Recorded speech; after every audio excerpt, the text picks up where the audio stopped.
Telugu Desam party నుంచి జోగురామన్న గెలిచారు. అప్పుడే ఉద్యమం స్టార్ట్ అయింది.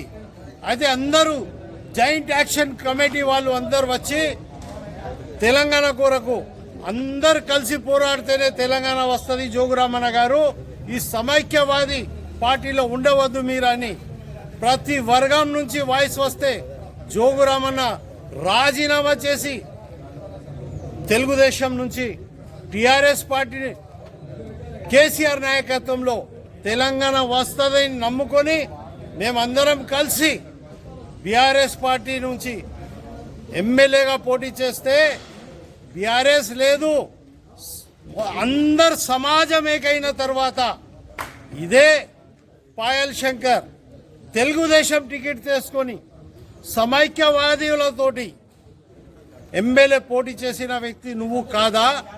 సన్యాసి ఎవరు?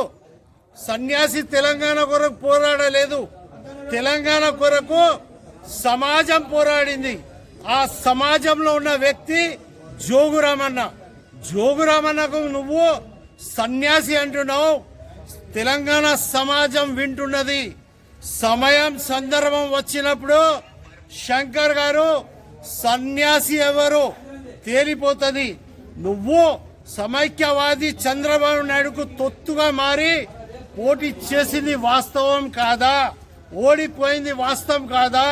ఇప్పుడు బీజేపీ నుంచి నువ్వు మాకు సవాల్ విరుస్తున్నావు, మేము నీకు సవాల్ చేస్తున్నాం. అచ్చే దిన్ కబ్ ఆయేంగే. జై హింద్, జై తెలంగాణ.